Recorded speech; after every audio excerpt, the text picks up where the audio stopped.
जो हमारा इस्लामी माहौल है, जो इस्लामी नज़रियात हैं, अक़ायद हैं, उन पे ये डायरेक्ट अटैक है एक किस्म का। जिन्होंने इस एक्ट को पास किया तो अब वो खुद कहते हैं कि हमसे हाथ हो गया। भाई हाथ कैसे हो गया? अपनी आंखों पर पट्टी बांध के ये एक्ट पास किया। कुरान मजीद में इरशाद फरमाया व मल्लम यहकुम बिमा अंज़लल्लाहु फउलाइका हुमुल काफिरून, जो लोग अल्लाह की नाजिल करदा शरीयत के मुताबिक फ़ैसले नहीं करते वही तो काफिर है। रहमानिर्रहीम, अस्सलाम वालेकुम नाज़रीन, मैं हूँ आपका होस्ट एयाज़ खानपुरी और आप देख रहे हैं एंटरटेनमेंट HD ऑफिशियल। जी नाज़रीन, बात करते हैं पाकिस्तान नज़रियाती पार्टी के चेयरमैन, यूनिवर्सिटी लाहौर के चेयरमैन हैं, उनसे बात करते हैं हाफिज़ सिप्रा जी से। हाफिज़ सिप्रा जी, ये बताएं कि ये जो एक्ट इस हुकूमत ने पास किया है, ये एक्ट में ऐसी क्या क्या चीज़ें हैं जो हमें महसूस हो रही है कि हमारे मुआशरे के नुकसानदा साबित हो सकती हैं?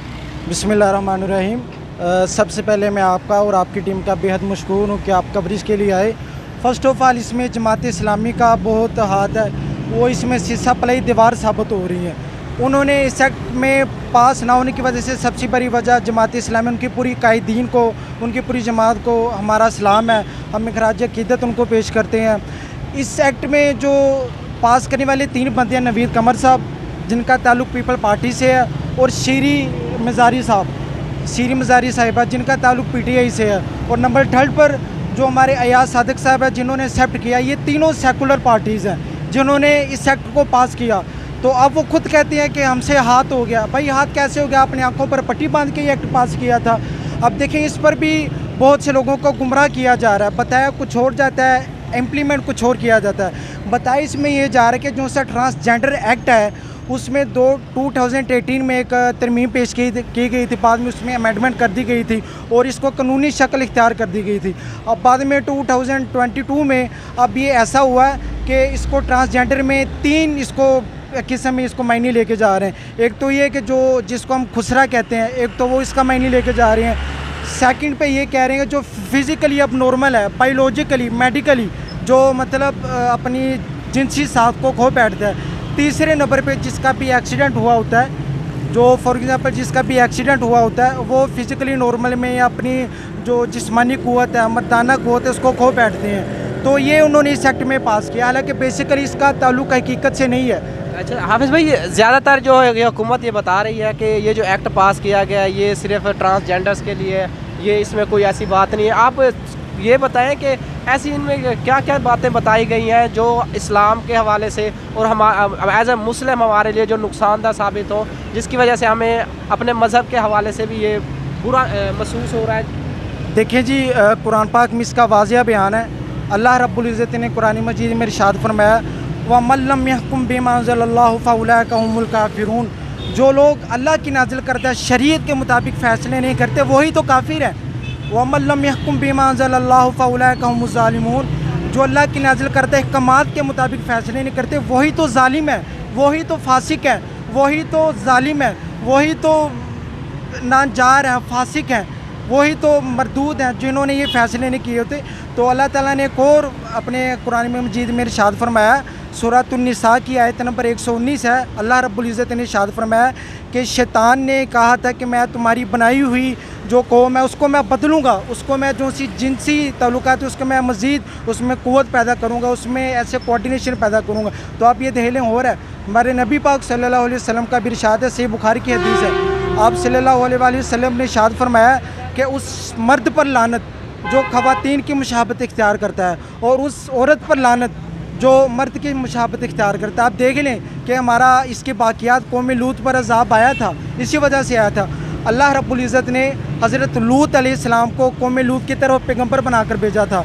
कौम लूत आज भी उसी तरह खंडरात का शिकार है। आप जाएँ, ये फ़लस्तीन और उर्दन के दरमियान में एक बस्ती है जिसको हम सदूम कहते हैं। सदूम इस बस्ती का नेम है।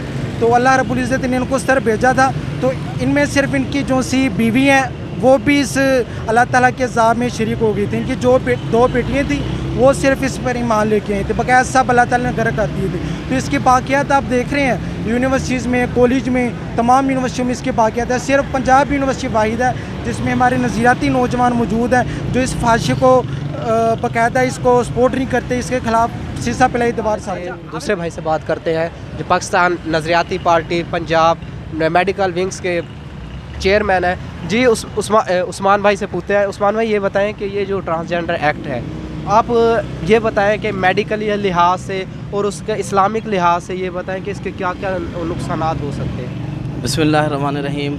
सबसे पहले ये जो ट्रांसजेंडर एक्ट है ये पाकिस्तान के नज़रियाती और इस्लामी असास पर एक हमला है।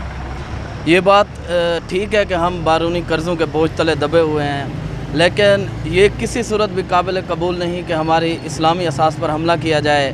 मगरबी कुव्वतों और यहूद और नसारा की जो बारूनी साजिशें हैं उन्हें इस मुल्क में नाफिज किया जाए, किसी भी सूरत में हम इसे कबूल नहीं करेंगे। और दूसरा, मेडिकली भी ये एक जो कुदरत ने जोड़े बनाए हैं, मतलब एक जिस तरह से अपोजिट सेक्स होते हैं, तो मेडिकली भी एक जेंडर अपने जैसे दूसरे जेंडर के साथ किसी तरह भी सेक्स नहीं कर सकता, क्योंकि इसके बहुत ज़्यादा मेडिकली नुकसान आते हैं। एड्स जैसी डिजीज़ भी इसी से होती हैं।